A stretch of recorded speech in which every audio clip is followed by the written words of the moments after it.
Өчтөний эсний үг юм яа.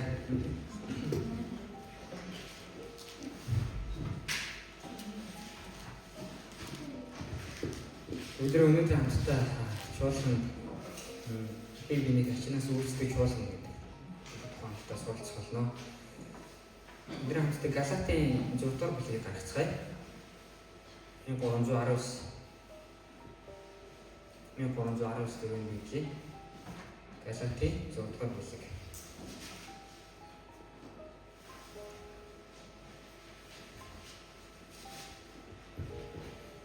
Энэ 1319 Галатын 6 дугаар бүлгийн 1-ээс 10-ыг хэлцгаая. За би эндээс хийсний үг чинь гардуудъя. Ах トゥ нараа хэрэг хэн нэг нь гэмт авсан бол сүнслэг та нарт үнийг илгүүн сүнсээр шинжлэн засах тун. Ингэхдээ өөрийгөө ч хянаж бай. Эсвэл чи ч мөн уруу татагдахгүй. Энэнийхээ ачаанаас өвөлц тиймгүй Христийн хуулийг хэрэгжүүлэх тун. Учир нь хэн нэгэн юу ч биш шатлаа өөрийгөө ирхэн гэж боддог бол тэр хүн өөрийгөө мэхэлж байна. Харин хүн бүр үйл хэрэгээр шалгах. Тэгвэл уг хүн өөрийгөө бусадтай харьцуулалгүй өөрийнхөө сайрхах болно. Учир нь хүн бүр ачаагаа өөрнэ. Үгэнд суралцагч нь сурагчтайгаа сайн бүхнээ хуваалцаг. Бүүн эхлэгт бурхан илэгдээ болохгүй. Юу гэвэл хүн юу тарьснаас бурааж авдаг. Учир нь мах өдөө тарьч нь мах одоосоо ялцлыг хурааж авна. Харин сүнсэн тарьч сүнснээс мөнх амийг хурааж авна. Сайныг үлдэхдээ үл цуцээ. Учир нь бид шантрахгүй байвал цаг нь болохоор хурааж авна. Тиймээс бид боломжтой үедээ бүх хүнд юуны түрүүнд итгэлийн гэр бүлийн гишүүдэд сайныг үлдэцгээе. Бид Паулийн загтлуудыг харах юм бол чуулганд байсан асуудлууд бас чуулганд өөрчлөх ёстой тийм дэг жай юу гэдгийг соёл Христийн хуулиар, Христийн хайраар, Христийн нэгүслээр өөрчлөгдөх ёстой тэр талбаруудыг Паул чуулгануудад яг өөрөөсөө тохирсон тийм үгсүүдийг бичдэг байсан. Чуулганд ямар хэрэгцээ байна, чуулганд ямар асуудлууд байна, чуулганд ямар өөрчлөгдөх, шинжлэгдэх шаардлагатай байна. Яг энэ Галат чуулганы 6 дугаар бүлэг дээр бас Галат чуулганд байсан нэгэн асуудал Паул хөндөж бичсэн. Энэ 10 донд хэд хэдэн өөр зүйлүүдийн тухай ярьж байгаа л да. Гэтэ ерөнхийдөө юу ихээр ачаанаас нь үйлчлэх тухай юм зааж. Энэ 10 өөрөө чуулган бие биенийг ачаанаас үйлчлдэг байх тухай зааж байна. Одоо хажуудаа гонд хэлэхгүй та миний ачаанаас үйлчлэх үү гэж асуухгүй.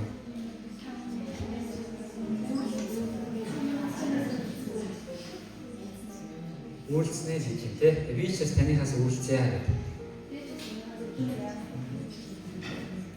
Яг антай нэгдүгээр бичлэг харъя. Ах トゥ нараа хэрэг хэн нэгэн гэмт авсан бол сүнслэг та нарт үнийг дүлгэн сүнсээр шинжлэн засах тун. Ингэхдээ өөрсдөө ч хинаж байс тэгвэл чи ч мөн уруу татахгүй гэж хэлсэн. Ачаанаас үйлчлэх гэдэг бол хэн нэгэн хүн бидний дундаас хэн нэгэнтэй итгэлийн амьдралаас холдох үед бидний дунд байгаа хэн нэгэн гин нүглийн те одоо буулгандор орох үед бидний хамтдаа түүнийг дүлгэн сүнсээр шинжлэн засах ажил бол ачаанаас үйлчлэхийн нэг хэлбэр байна. Чуулганууд уг нь бол Христийн хайраар гин нүгэлд хандах хэрэгтэй. Тэгээ Христийн хайраар гэдэг гин нүглийг Христийн хайр өөрөө гин нүглийг өгшүүлдэг бол тээ. Гэтэ Христийн хайр бас гин нүглийг буруутгаж ялалтдаггүй. Харин чуулганы нэг алдаатай хийдэг зүйл юу вэ гэхээр бидний дунд хэн нэгэн гэмт автах үед бидний дунд хэн нэгэн гэмт автаж штэ гэмт автаж болно штэ. Харин энэ үед яадаг вэ гэхээр те бид нэр хүү нэг ариун цагаантай гинэтэй хүмүүс шиг бид хандах гэдэг. Үй чи яаж ингэж чадчих юм бэ? Чи ийм юм бистэй. Чи цуглаанд яваад 10 жил болж байгаа, 20 жил болж байгаа юм штэ. Чи яаж ингэж чадчих юм бэ? Чиний амнаас яаж юм гарч ийна ч гэдэг. Бид нар хүн гэдгийг бид харьцаж болохгүй. Бид гэмт автах боломжтой. Харин бид гэмт авчны энийг энэ буруутгах тухай Паул гэдэг Галатын чуулганд хэлээд. Галатын чуулганд юу гэж хандж ирсэн бэ гэхээр өдөөс шууд ялаж ирсэн чи сүнсээр байхгүй. Чи махан бие дагуу бай. Тийм үнэн энийг тэ эрүүл ухаантай хинч ойлгож харж чадна. Эзний сүнстэй хүн бол тэр дундаа бүр харж чадна.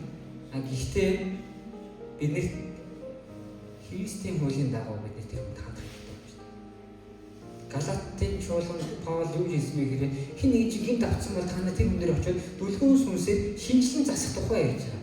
Тэр гим нүглээс яаж ирэх вэ? Тэр гим нүглийн тэр уруу татлахыг яаж ялан дийлэх вэ? Тэгээд эзний өмнө яаж гимшилтэйгээр ирэх вэ? Тэгээд эргээд нөгөө явж исэн тэр ариуслахын амьдралаар яаж явах вэ гэдэгт нь бид нар тус нэмэр болж заавал зөвлөгөө болж хань болж хамтдаа байж залбирч тусалж нөмөр нөөлөг болох. Энэ тухайга заасан. Үнэштэй гимтэйг тодтоол, яллал, зэмлэл, буруутгал өстой нэг тэг гимтэй гэдэг нь бүр олноороо энэ тэндээс нь бүр нэг цуглаж байгаа нийлээл ам оролдуулж мэддэгтэй. Их нэг нь ирээ чи ингэсэн юм уу гэдэг тухай энэ зүйлс яриад байсан. Хэрэг бид нэр ингэж ярил бид нэр чуулган христийн бие биений хачнаас үйлсэж чадахгүй байна гэсэн. Бие биенийхтэй таны хажууд хин нэг юм давтсан бол та түнд хэлээрэй. Үлгэр сүнсээс та түн шинжлэн засахад нь та туслаараа та залбирч өгөөрэй. Эзний үгийн шүү дээ. Чи уруу татагдаад байна гэдэг та хэлж өгөөрэй. Ингэхдээ чи ял чи буруу зүйл хийгээд чи юм гэдэг ялах биш. Харин үлгэр сүнсээ шинжлэн засахын тулд гэж хэлж байна. Өөрчлөлт хамт. Тэгээд юу гэсэн бэ гэхээр өөрчлөлт ихтэй чи бас өөрийгөө хянаарай гэж хэлж байгаа. Яагаад вэ гэхээр ялангуяа жоохон итгэлээр сул байх үед юунд хүн амархан ордог вэ гэхээр хүн хин нэг гин нүглийг засах чаад өөрөө тэр гин нүглийнх нь уруу татлахад хамт ордог байхгүй. Миний хатар бол зөндөө юм болж ирсэн. Яг би өөрөө хэлдэг. Тэгээ би бас нэг хэдийдэн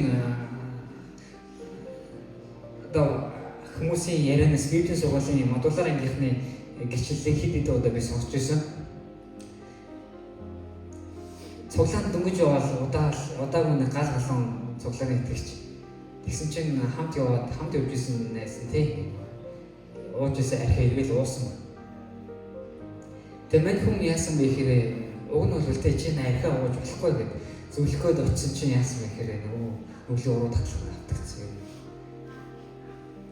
Хэцүү байдаг. Хин нэг гин нүглийн уруу татлахаас холдуулна гэдэг бол тийм амархан гэж хүний бас хийх ажил биш л дээ. Сүнсээр хийх ажил. Тэгэхдээ бид нар бас өөрсдөө хийж байгаа. Хин нэг засах чинь гэж яад өөрөө бас давхар уруу татчих үедээ. Ямар нэг сэтэл орох үедээ гэдэг тухай бас баалаа хааж. Тэгвэл чи дээ мөн уруу татчих үе гэж хэлсэн. Тэгэд 2-3 дугаар ишлэгийг хамтдаа харъя. Нэгнийхээ ачаанаас өөрчлөлт тиймхүү Христийн хуулийг хийж үлдсэн. Учир хин нэг юу ч биш хатлаа өөрийгөө эрхэм гэж боддог бол тэр хүн өөрийгөө мэхэлж байна гэж хэлсэн. Паул 2 дугаар ишлэл 5 дугаар ишлэл хоёр дээр 2 удаа ачаа гэдэг үгний тухай ярьсан. Гэхдээ монгол хэл дээр энэ ачаа гэдэг үгээр орчуулагдсан боловч грек үг нь шал өөр утгатай хоёр үг байна. 2 дугаар ишлэлээр хэлж байгаа энэ ачаа гэдэг үг нь юу вэ гэхээр хүн хизээч өөрөө үүж чадахгүй заавал ч хүний тусламж хэрэгтэй хүний амьдрал байдаг. Тийм ачааны тухайд ярьж байгаа. Заавал ч хүний нэр туслуулах, заавал ч хүний нэр дэмнүүлэх, заавал ч хүний нэртэй тогоо төшөөлөх тухайд ярьж байгаа гэсэн. Тэгээд англи үг нь болохоор boldness гэдэг үг байсан. Тэгээд тэр үг нь болохоор яг нөгөө нэг Египтийн богшил Израильчууд байх үед Бурхан тэднийг тэр богчлоос чөлөөлөх үедээ тэр үгийг ашигласан байдаг байхгүй. За грек үгийг би санахгүй байна. Бурхны тусламж Египтийн богшилд байсан Израильчуудад үнэхээр хэрэгтэй байсан. Тэд нар өөрсдөө тэр богчлоос яагаад ч гарч чадахгүй. Өөрсдөө тэр хүнд хэцүү дардал дотроос яагаад ч гарч чадахгүй. Тэгэд яасан бэ гэхээр тэд нар Бурхан руу хашгирсан. Тэд бүр байж чадхаа болоод тэдний тэг хэцүү амьдрал өдрөөс өдөр багаар нэмэгдэл байсан. Нэг тоосгон 2 тоосгон, 2 тоосгон, 4 тоосгон, 4 тоосгон, 8 тоосгон, 10 тоосгон зогсох хэрэгтэй байсан бол 20 тоосгон зогсох. Өдрөө болгон нэмэгдэжсэн. Тэдний хоолыг нь хасчихсан. Уламж дарж ирсэн. Тэднийг бүр төөлгөж ирсэн. Тэднийг бүр өстө шүүсийн алдталтай өстө шүүсийн шахаж ирсэн. Египтийн одоо систем. Тэгэж тэднийг хинж биш болгож ирсэн. Тэгээ ингэх үедээ Израильчууд Бурхан руу ирсэн. Бурхан минь та биднийг санаач. Энэ газар нутгаас та биднийг авч харна гэж та бидний эцэг хүүхд Авраам, Йосеф амлснаа тэр амлсан дээр амлалтаа биелүүлээч гэж залбирсан. Тэгээд энэ залбиралд Бурхан Египтэд боочлогдож исэн Израиль хотод тусалсан байдаг. Тэгээд Египтийн боочлоос гаргасан байдаг.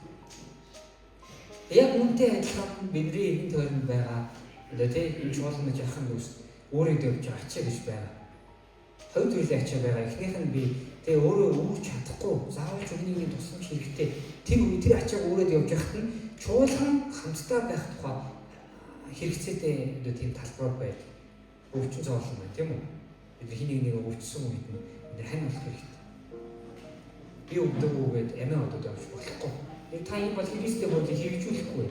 Яагаад вэ гэхээр энд юу гэсэн бэ гэхээр нэг нэгнийхээ ачаанаас өвөлц тийм хүн Христийн хуулийг хэрэгжүүлээ гэж хэлсэн байна.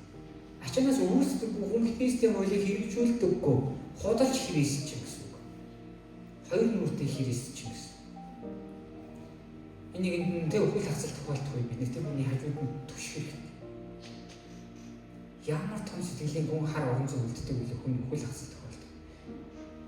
Тэр тийм амар юмар нөхөх боломж байдаггүй. Тийм амархан олон хүмүүсийг тайтгалж бас тийм амархан байдаггүй. Тийм хэцүү нөхцөл байдал бид нар тэр чинээгээр бид хань болох хэрэгтэй, тус болох хэрэгтэй.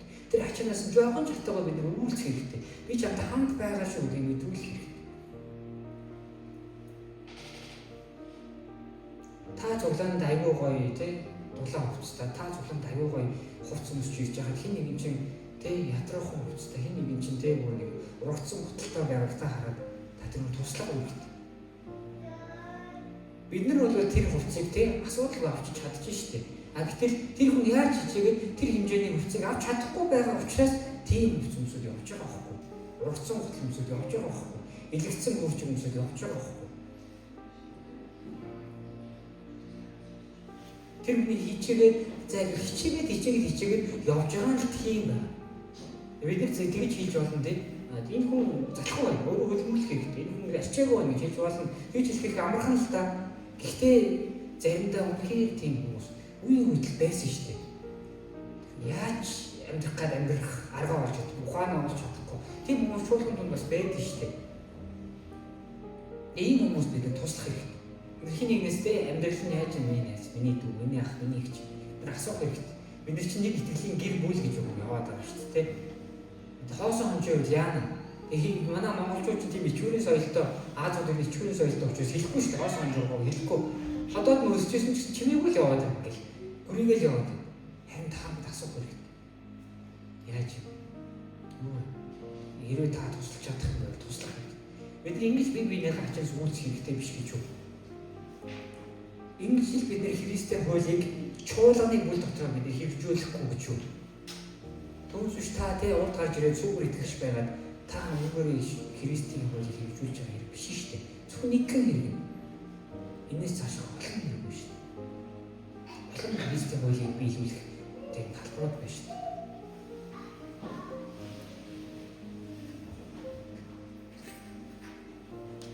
Манайд сэтгэл зүйн хичээл сая өнгөрсөн хавар 3 кредиттэй хичээл авсан. Тэгээд чуулган дээрээ сэтгэл зүйн одоо тийм асуудалтай ажиллах тийм бүлэг гэж юм бол ялангуяа Монгол чуулган гэхээр аюул хүмүүс. За нэг том чуулгануудад бол нэг цөөхөн тийм бүлэг байгаа сонсогдож байна. Гэтэ баг байхгүй байна. Ганц хоёрын чуулганы хэмжээнд л хэрэгжиж байна.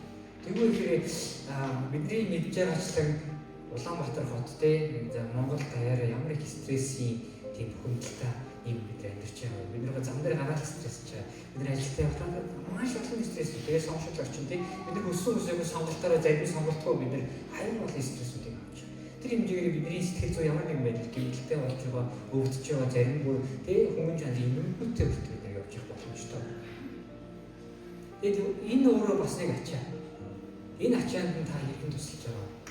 Бид нар бол аюул амархан хариулт тийм зарахгүй юм. Тэгэл яг үүндээ тэр хүн залбираа заримдаа шийдэгдэхгүй асуудал байна шүү дээ. Тэрийг яах вэ? Ярилцж шийдэх асуудал байна. Хин нэгэнд ойлгуулж хин нэгэн сэтгэлээ нээж гаргаж шийдэх асуудал байна. Тэгээ энд нь та хань болох хэрэгтэй гэсэн. Ингэж бид нэг ачаас үйлцэх гэж байна. 3-р эшлэлийн хамтдаа харагдаа. Учир хин нэг нь юу ч шатлаа өөрөө ирэх гэж боддог бол тэр хүн өөрийгөө мэхэлж байна гэж хэлсэн байна. Та чуулганы ачаанаас үйлсдэггүй, та ахын дүүсийнхээ ачаанаас үйлсдэггүй хэрнээ. Би бол мундаг, би бол ийм хүн, би бол ийм элит, би бол ийм хүн, би бол итгэлээр мундаг, би бол одоо тийм ийм мундаг одоо боловсролтой, би бол багш, би бол одоо юу гэдэг тийм, би бол ийм мундаг хөлч, би бол ийм ч одоо юу гэдэг. та ингэж явж байгаа бол та өөрөө мэхэлж байна гэж. Энд ямар ч хэрэггүй итгэлийн амьдрал энэ тийм чухал биш. Та мундаг хүн байсан ч та мундаг гэдгээ бие биенийхээ ачаанаас өөрлөсөж Христийн хуулийг хэрэгжүүлж байгаагаараа та харуулах хэрэгтэй гэж энд хэлж байгаа. Олон академик биелэг энэ сайн л да өдөөсөө бидний Иесус Христ биднийг олон маяг өсөж хөгжиж дэвжээсэй л хүсэж байгаа. Гэхдээ энэнгээрээ багдмахыг хүсдэггүй. Энэнгээрээ чуулган байсаар тогтоохыг хүсдэггүй. Харин Христийн хуулийг хэрэгжүүлж амьдарч байгаагаараа бид бие биенийхээ ачаанаас өөрлөсөх юм аа. Өөрчлөлт 4-5 дахь эшлэгийг нэстэ харцгаая. Хүн бүр үйл хэрэгээ шалгаа. Тэгвэл уг хүн өөрийгөө бусадтай харьцуулахгүй өөрийнхөө сайрах болно гэж хэлсэн. Чуулган бие биенийхээ ачаанаас өөрчлөж чаддаг үнийг том талбарыг би юу гэж хэлэх вэ гэхээр хүн бүр өөрсдийнхөө үйл хэрэгийг шалгаж чаддаггүй байдаг гэж би хэлсэн. Хүний буруудах аюу амархан байдаг байхгүй юу? Хүний буруудах аюу амархан байдаг. Аюу амархан бидний хамгийн сайн хийж чадах зүйл байна. Хинээс заалахгүйгээр, яаж залбирахгүйгээр, яаж чимээгүй захихгүйгээр, ямар нэгэн хичээл сэтгэл гаргахгүйгээр хүний буруудах гэж бид нэ чаддаг. Яагаад гэвэл бидний тэр нүүлт нь чухал байна. Гэтэ бид нар тэрнээс өмнө бид нар өөрийгөө харахаа гэдэг нь мартчихдаг байхгүй юу? Бид нар ердөөсөө юу яадаг вэ гэхээр шууд эсрэг талын хүнийг хардаг. Би ямар байгаа вэ гэдгийг хардаг. Тэрээ бид нар би ямар байгаа вэ гэдгээ үнэнээр биелүүгийн дагуу харж чадах юм бол бид нар бие биенийг хэн нэгний буруутгалаас бид нар хангид байж чадна. Яагаад гэж бид нар суултаа баг. Бид гин нүгэлтэй баг. Бид нар яг тэр үнтэй адилхан алддаг юм баг. Яг тэр үнтэй адилхан яг тэр алтааг нь алддаггүй ч гэсэн өөр алтааг бид нар яг тэр үнтэй адилхан олон дахин давтаж алддаг юм баг. Тийм учраас Паул Галатын жуулаанд яг ингэж хэлсэн. Харин хүн бүр үйл хэрэгээ шалгах. Тэгвэл уг хүн өөрийгөө бусадтай харьцуулахгүй харин өөрийнхөө сайрах байна. Сайрхал чинь тэ өөрийгөө бас Христийнхээс байна. Учир нь хүн бүр ачаагаа үүнэ гэдэг дахиад нэг ачааны тухай 5 дахь ишлэлээр хэлсэн байна. Энэ 5 дахь ишлэлээр хэлж байгаа ачаа бол юу вэ гэхээр та өөрөө заавалч үүрэх ёстой ачаа байгаа гэдэг. Би одоо магадгүй ингэж хийж болно те. За ихнэртэйгээ ингээд битүүртэй бүлээр гадаад явлаа гэж бодъё заа. Гой мөрөөдөд хийцээ. Гадаад явлаа заа нэгтээс нэг сар айлчаад ирье. Тэнгүүтээ манайх хөршөө бол аягүй сайтай шүү дээ. Хажуудаа байгаа айлт те. За манайхыг ажиллаж байгаараа бид нэг ингээд явах байгаа шүү те. Ингээд бид чинь хажуудлахаа хоёр айл даатгачаад явдаг соёлтой хүмүүс шүү дээ. За гих мэдчихлээ. За энэ бол ингээд те бусдад ачаагаа болж байна. Гэтэл имэдгүй шүү дээ. За би ингээд нэг томилттой ч юм уу ингээд ажиллаж ч юм уу ингээд явлаа тий. Үгтэй тий нэг найзтай тий. За чи тий ингээд манад ч үд тий. Манай ихнээс миний орон нөхөр нь болоод тий. Манай хүүхдүүдэд миний орон тий аав нь болоод нэг сар амьдарч байгаараа гэдэг. Бид хэзээ ч ингэж хэлэхгүй шүү дээ. Хүн болгонд өөр гэсэн үүрэг ачаа байна. Эцэг хүний тий өөрийнх нь үүрэг ачаа гэж байна. Их хүний үүрэг ачаа гэж байна. Өөр хүмүүсийн бас үүрэг ачаа гэж байна. Тэний еврей хэлнийх нь грек хэлнийх нь утга нь анхаар аягүй сонирхолтой. Юу гэхээр цэрэгт яадаг вэ гэхээр цэргүүд хуу хүн болон өөр гэсэн зэвсэгтэй. Хуу хүн болон өөр гэсэн хувцас хэрэглэлтэй, сүнхтэй. Тэр болгоно тэр хүн өөрөө л хариуцж байгаа. Тэр бүхнийг хариуцж байгаа ганцхан юу гэхээр тэр цэрэг л байдаг. Яг үүнтэй адилхан хүнд өөрийнхөө хариуцах хэрэгтэй тасмагч байна. Залхуурч хөвтчээд хин нэгнээс мөнгө гуйж байгаа бол уучлаарай. Тэр хүн битгий тусал. Бид нар бас нэг ялгаж салах бидээс нүд байгаа шүү дээ. Тэгээд залхуу байгаа хүн битгий тусал. Боломж байгаа юм ээ. Тэр боломжийг ашиглахгүйгээр зүгээр л бусдаа өргөдүүлэх гэж байгаа хүн битгий тусал. Яагаад гэвэл тэр хүн тэр ачаагаа өөрөө өөрөх ёстой байхгүй юу? Гэхдээ тэр хүнээс өөрөөс өөрөө давж гарч чадахгүй байгаа тийм ачаанууд байна.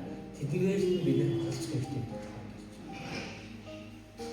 Чуулган дээр өөрөөсөө ачааг өмнөөс нь өөрөх тийм буруу дадлыг чуулган суулгаж болохгүй гэдэг тухай тавар хэлсэн. Яагаад гэвэл хүн бүр өөрийнхөө ачааг өөрнэ гэж. Хүн бүр өөрийнхөө ачааг өөрнө.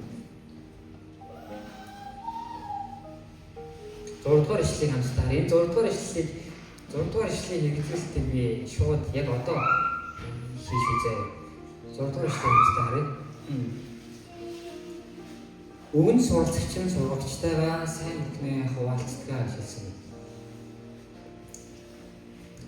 Библийн зарчим бол юу вэ гэхээр харгалзагч үгийг үйлчлэгчэд 2 дахин хүнд итгэлийг хүлээх ёстой. Тэр хүмүүст чуулган 2 дахин илүү хандах ёстой гэж хэлж байна. Заавал зориудаа энэ нөгөө нэг юу талаа өгөх зүгээр гэж хэлээ. Шалтгаантай. Библиэс сургалт ороод тэгээд 1-2 жилдээ суралцаад явж ирсэн. Тэгээд тэрнээс өмнө зөндөө олон үйлчлүүлүүдэд оролцсон. Зөндөө олон үйлчлүүлүүдэд бас хийсэн.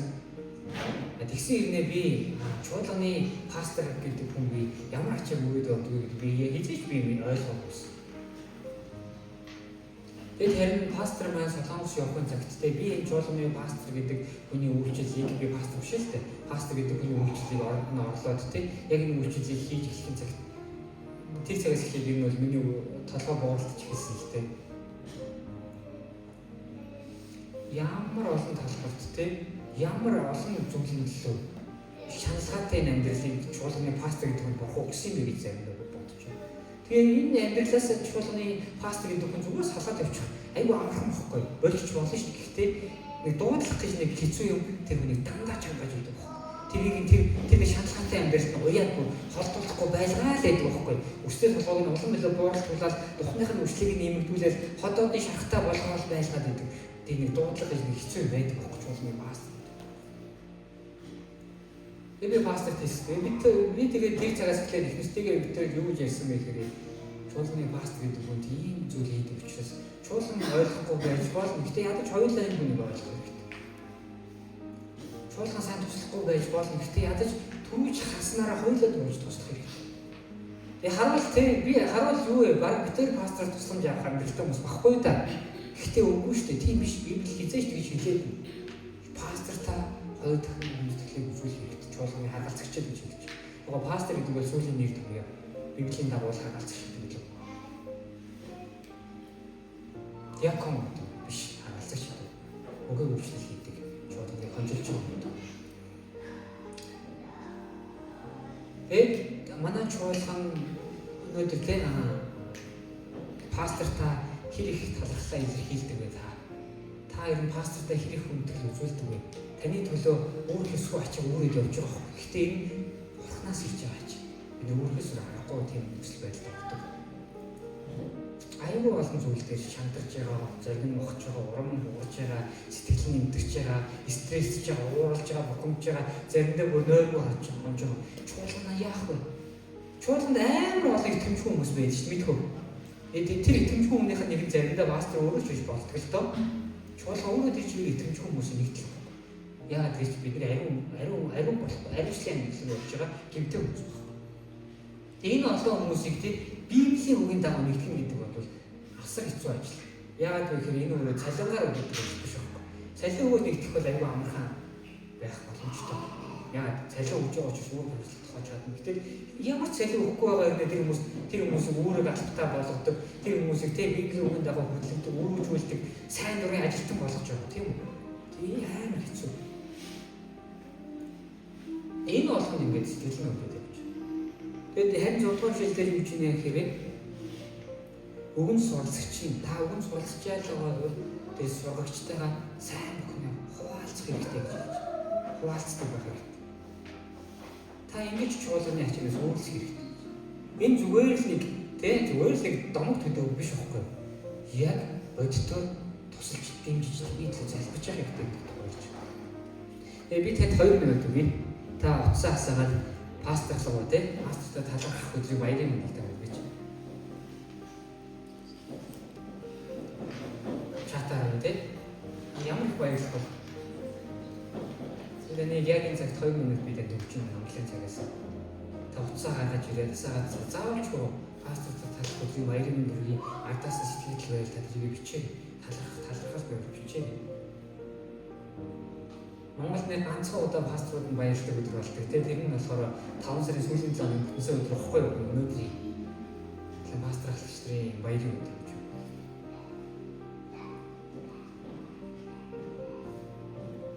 Тэгээд таны энэ талархал зүгээр нэг юм үгээр л хязгаарлагддаг битээ байгаас чуулганы пастор гэдэг хүнийх нь үд таад байна. Үнэхээр тэг сайн бүхэн хуваалцаа. Сайн бүхэн гэдэг юу юм? Эд материал хүртэл орно шүү дээ. Тэгээ манай эхнэр бүтээрийн бас нэг хийдэг үйлчлэл нь пастор зориулж хийдэг үйлчлэл нь юу вэ? Пастор бүтээр кофе авч өгөх дуртай. Заримдаа боломжтой пастрыг бүтээр хоолнд оруулах дуртай. Тэнгүүд пастор дараа нь бүтээрийг заавалч дайлах хэрэгтэй. Гэтэ бүтээр дайлуулахын тулд пастрыг дайлдаг. Яагаад энэ хүн бидний төлөө ямар их ачааг өөрөд явж байгаа гэдгийг баг чадвараа мэдж байгаа учраас түүнийг нь жоохон ч гэсэн сэтгэлдэндээ нэг жижигхэн ч гэсэн баяр өгөх бол бүтээр бас үйлчлэх хүсдэг. Тэгээ яг энтэй адилхан чуулган пасторт үйлчлэх хэрэгтэй. Солонгос чуулганы нэг айгүй гоё соёл тэр байхгүй. Пасторт үйлчлэх соёл. Пастортаа сайн бүхнээ хуваалцдаг соёл. Энэ өөрөө библийн соёл. Тэгээ энэгээр юу ч өөрөө пастрыгаа бурхан шиг дахин шүтгэж байгаа юм биш шүү дээ. Хүндлэх тухай ярьж, хуваалцах тухай ярьж.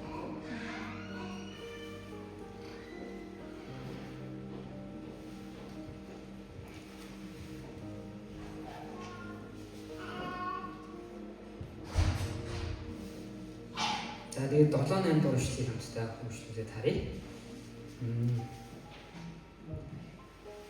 Бүүм эхлэхдээ бурхан илэг доо болохгүй юу гэвэл хүн юу тарьснаас бурааж авна. Учир нь махбодтой тарьч нь махбодоос ялзарлыг бурааж авна. Харин сүнсэн тарьч нь сүнснээс мөнх амийг бурааж авна гэж хэлсэн.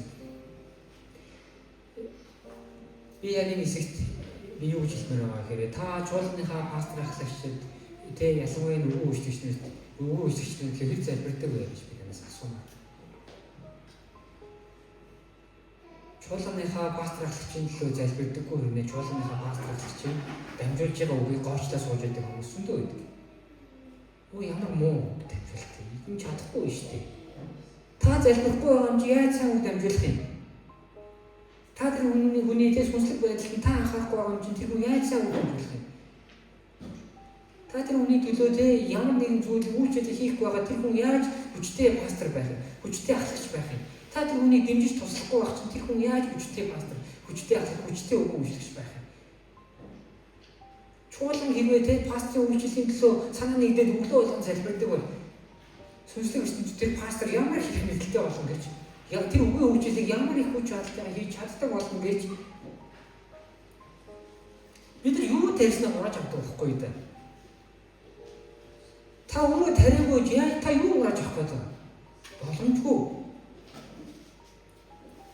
Та сайныг дэж та сайныг хурааж авах.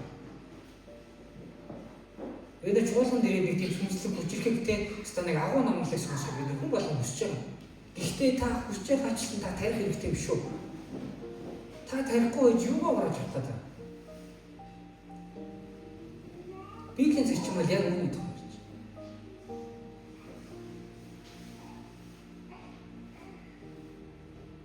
Тийм их бурхан илэг доо болохгүй. Харин юу тарьснаар хурааж авна гэж хэлсэн. Тэр та бидтэй сүнслэг үйлчлэлийн төлөө залбирдаг байгаа.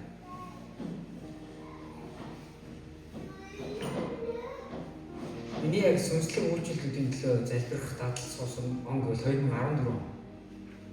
Би 14 оноос хойш тасалтгүй энэ сүнслэг үйлчлэлийн төлөө залбирч байна. Намайг цэгт авах сүнслэг үйлчлэлүүдийн төлөө залбирт таталцуулах сонирхолтой. Өгөө үйлчлэлийн төлөө, магтаалын төлөө, залбирлын төлөө. Нэмээд илгээлийн төлөө хайр залбирдаг. Чуулганы пастрын төлөө сайн залбирчвал өчигдөр үгийг хасах тунгалах бол чуулганы пастрын сүнслэг байдлын төлөө тэр өгөө үйлчлэлийн сүнслэг байдлын төлөө залбирчвал энэ газар хүчрүү тунгалах бол магтаалын багийн төлөө залбирч энэ газар тэнгэр газрыг болгосон тэр хүчрэх магтаалын газраас эзэнд өргөх болно. Тэр газар энэ газар магтаалын оршихуйг авчрах тэр хүчрэх магтаал тэр сүнсээр дүрм тэр сүнсээр өдөрдүүлсэн тэр ариун сүнсний оршихуй дүрм магтаалын газар магтагдах болно. Та магтаалын багийнхаа төлөө залбирахгүй бол та тийм оршихуй дүрм магтаалыг үсэж юу байхгүй. Залбирлын багийн төлөө илгээсэн юу гэдэг тийм үйлчлэлүүдийн төлөө бол энэ гэдэг тухай Паул хэлсэн. Юу гэж хүмүүдээс тааж.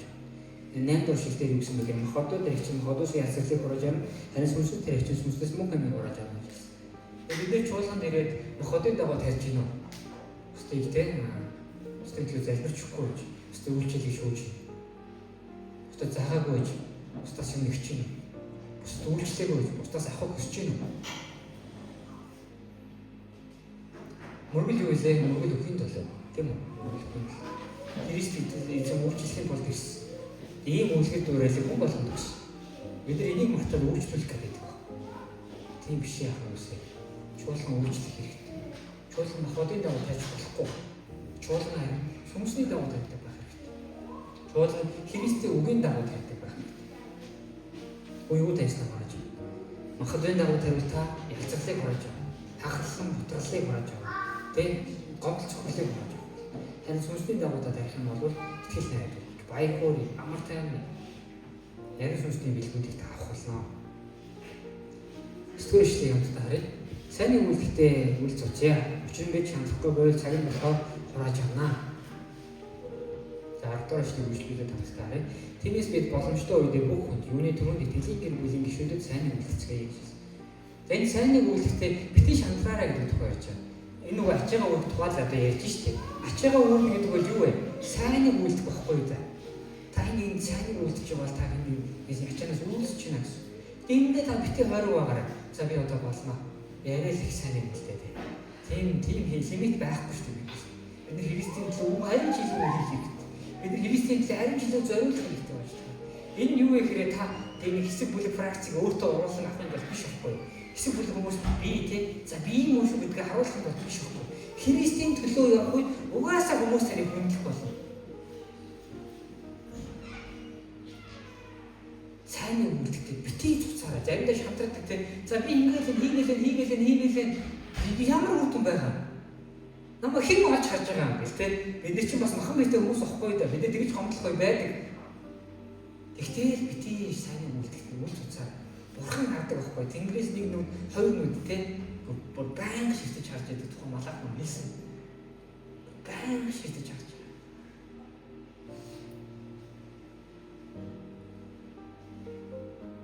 Юу бүхэнд боломжтой бол гэж хэлсэн тийм үү? Бид боломжтой үедээ. Тэнд боломжтой бол та нэг туслаарай. Боломжтой байсаар ээж битгий тойроо зүгтаарай. Боломжтой бол та зөв тусалчих тэгэл болоо. Тэр чинь бурхан бүрээ айн бүр угаасаа бүр өгдөг байхгүй. Боломжтой бол та туслаарай. Боломжтой юм битгий нэг татганаа, битгий нэг ингээд тий эсвэл цаг битгий цаг харамлаа. Нэг хүч одоо энерги харамлаа. Битгий юм байна. Зориулаарай. Мэдлэг чадвараа та бусад зориулаарай. Би энэ сонирхолтой юу гэсэн бэ? Дараагийнх нь үгийг та уншдаа. Юуны төрөнд юу гэсэн бэ?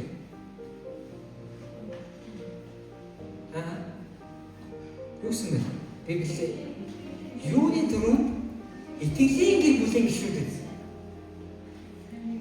Итгэлийн гэр бүлийн гишүүдэд хаалх хэрэгтэй.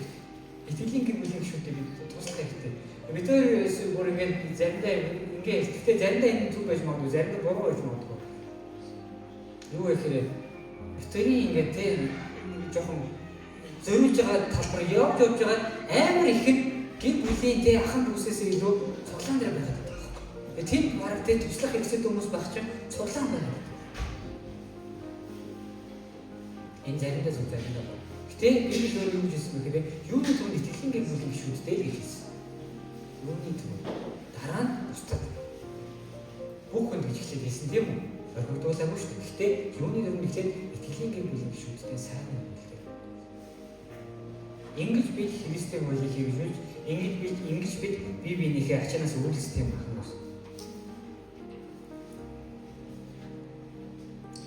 За би танд өнөөдрөөс хэлээд даалгавар өгье. Тэр юу гэхээр та хэнийг нийлээ залбираарай заяа. Тэгээд хэнийгнээс бас бүтэнсээ өдрийг өглөө ирэхдээ нэг ийм бодолтой тарьж байгаа. Хүмүүс та өнөөдөр хэнийг надаар тамирч хэн туслахыг хүсэж байна. Тэр заавал мөнгө төгөх байх хэрэггүй шүү дээ. Залбирч өгөх болно шүү дээ. Тэгвэл сонсож өгөх болно шүү дээ. Эсвэл гэлтэн очиж хамтдаа тусалж өгөх болно шүү дээ.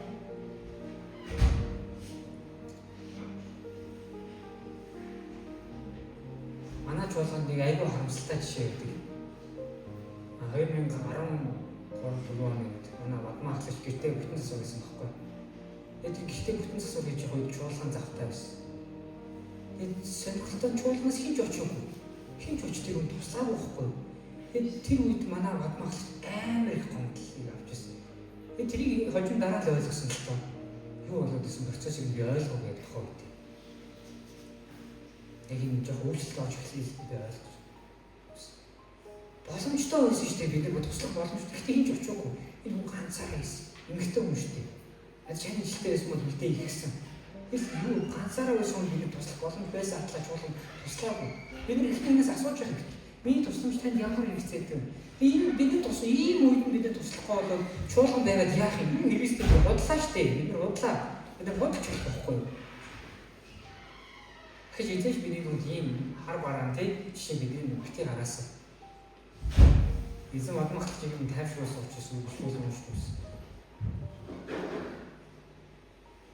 Өглөө нэг нэгнээс асуугаарай та. Энэ нэг жоох ажиглаарай тий. Сэтгэл санаа нь ямар байна? Энэ сэтгэл санааны хэрэгцээ байна уу? Энэ хотод нь ямар хэрэгцээ байна? Сүнсэнд нь ямар хэрэгцээ байна? Амьдралд нь ямар хэрэгцээ байна? Тэр би тусалж чадах нь уу? Ядаж би залбирч өгье дөө. Ядаж би хуваалцъя та. Тэгээ ингэж чуулган дотор бид Христийн ачаанаас үйлчлэх юм аа. Хамтаа өдөр залбирч